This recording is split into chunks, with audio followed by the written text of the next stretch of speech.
And the biggest talking point is probably Loyola knocking off Illinois. Illinois was I think you could make the argument, the hottest team coming into the NCAA tournament. And it kind of was the tipping point for the conversation about whether or not the Big Ten was overrated, whether or not, that entire conversation with all the losses that have happened with the teams in that conference. So, Jeff, let me ask you this. What were you all that surprised by the way that Loyola played? And do you think that it allows you to make any kind of overarching conclusion about the Big Ten as a whole or Indiana in general?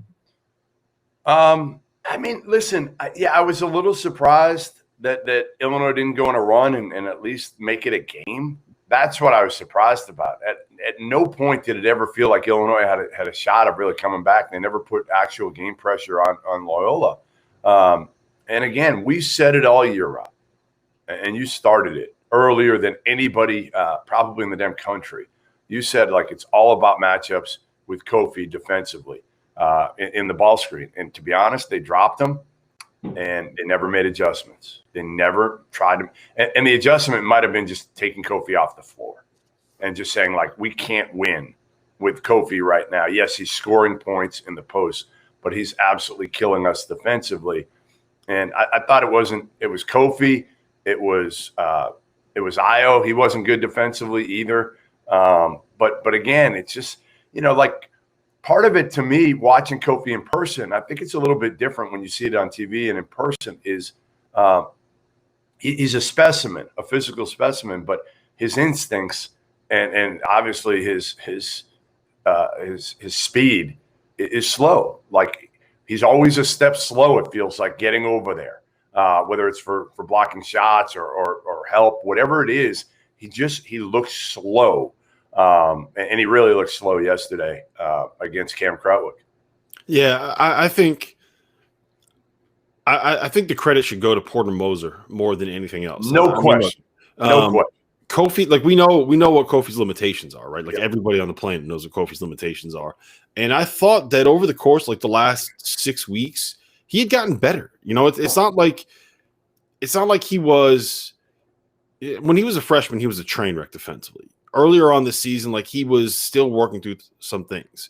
He's never going to be great on that end, but I thought that he got to the point where it was not something that you could repeatedly attack until we saw what Loyola did. And what I was really impressed about, and I thought that Porter Moser's game plan was brilliant, is that he didn't just run ball screens. He ran a lot of action before the ball screen, and what he got him into was a dribble handoff where he had his guards coming off of basically a double screen or a DHO that operated as a double screen because Kofi's man, Cam Krutwig, would be there setting the screen too when the guy came off of the dribble handoff, which just made it that much more difficult for Illinois to be able to guard and to cover, and it got their defense moving. And it's, generally speaking, something that Brad Underwood has done quite a bit. When we talk about how he wants to get Io DeSumo getting downhill to his right hand, he runs a lot of stuff that's kind of similar to what Porter Moser was running yesterday, and it worked so well. It worked unbelievably well. And the other thing he did, which I thought was really, really smart, and it's something that Loyola does a lot of, and I didn't really think about it before the matchup started, was just get Cam Krutwig in the high post and let him pass out of it, because it's going to force Kofi to come out of the lane, right? And so, he had a couple of really nice dimes. I think he finished with 19, 12, and 5 assists. So, it was a really, really impressive and comprehensive beatdown from Loyola. So I know one of the big talking points has been that Loyola was criminally underseeded and that the committee did them wrong. And I know that you feel a certain way about it. And I think I kind of disagree with you. So I'm going to let you say what you got to say first, and then I'm going to say my piece. But I think that there's a middle ground, which hasn't really been something that a lot of people have discussed at this point. I have a big problem with complaining about seeding when it's again, whether you're a 6 seed or an 8 seed, or I know their Ken Palm numbers were really good, but when you look at who are their best wins?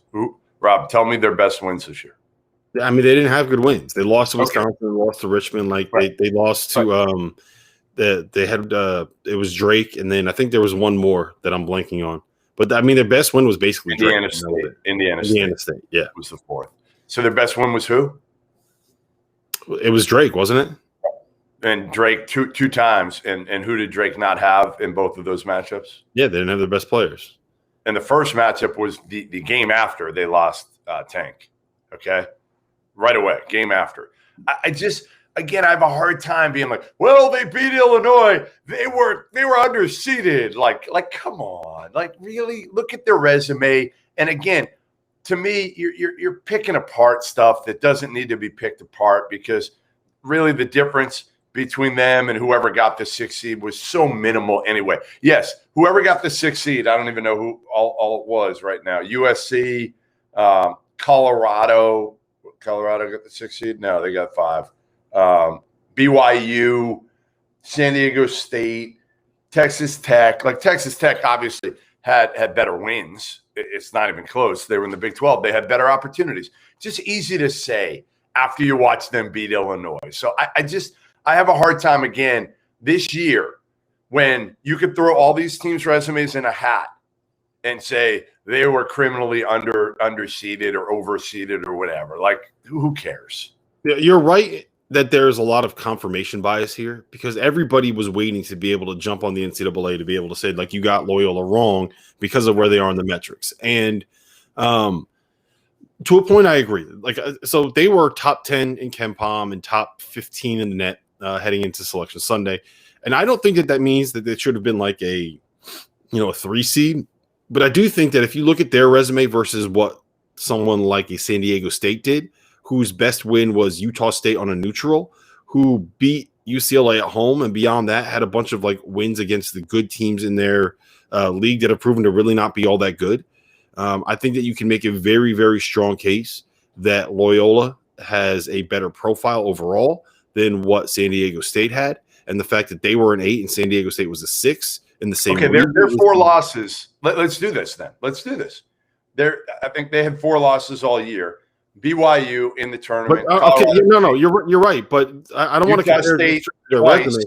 But the problem is, what's the point of having metrics like the net and taking into account metrics like KenPom when the NCAA said they came out and they said this. They said what they do is they use the metrics that are results based to determine who's going to get in the field, and they use the metrics that are predictive, like KenPom and like the net, to seed teams. You can't say that and then have Loyola, who is the number 10 team on KenPom, as the 8 seed, and have any kind of justification. You're talking out of both sides of your mouth when you say that. So either you're valuing the predictive metrics when you seed teams, or you're not.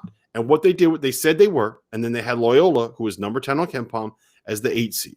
That's the problem, right? Because they're number 10 on KenPom doesn't mean that it's accurate. Like, people are acting like KenPom is the end. But hold on, don't use this as a platform to rail on KenPom. Explain to me how the NCAA can say they're using predictive metrics to seed teams as an excuse for putting Oklahoma State as a 4, right? Oklahoma State, great resume. Best wins in the country. They had 10 quad 1 wins heading into the tournament. Illinois was the only team that had more. So you can say Oklahoma State's a 4 because we're valuing predictive metrics when we see teams. And then you have Loyola, who's top 10 in KenPom, as an 8 seed. That's the disconnect right there. That's why there's a problem, because you're saying you're doing one thing, and then when it comes to Loyola, you're not doing that same thing for them. That is why people were upset about where they were seated, and that is why people can probably justifiably say that they were underseeded. It's the issue that you're doing one thing for Oklahoma State and you're doing another thing for Loyola Chicago. And that's really the whole issue. And I think the biggest problem is that when it comes down to it, Loyola proved how good they were. They basically said, like, look, we went out and we comprehensively kicked the shit out of Illinois. And the team that pays the price when someone gets underseeded like this, same thing that happened at Wichita State with like Kentucky a couple of years ago when Kentucky was the 8 seed and upset them, is the team that pays the price is the higher seeded team that has to deal with the tougher competition. You know what? If you're the number 1 effing seed, you should beat them, whether they're the 8 or the 6 or whoever it is. If you're that good, you're going to run into decent teams, and it's the luck of the draw, Rob. Look, we got Oregon State now playing Loyola. Loyola is just fine now. They're going to make out. They're going to make out now. They get Oregon State. Okay? Yeah. They're going to be fine. So, like, they didn't get screwed.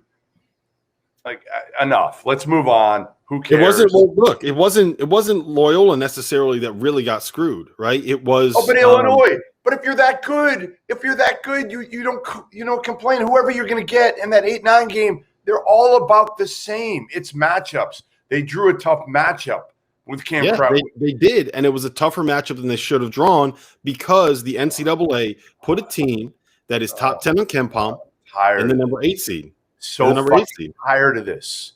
Can we move on? This is stupid. It's not stupid. It's a very legitimate criticism of the Illinois. You're gone. You're gone. You deserve to be gone. You didn't beat Loyola. Oh yeah, they got their ass kicked. They deserve to be gone. The question was, did they deserve to play a team that is currently ranked above Alabama, above Ohio State, above Arkansas, above your Texas Tech Red Raiders, above all of those teams? Did they deserve to play a team like that in the second round? That's the question that you have to answer.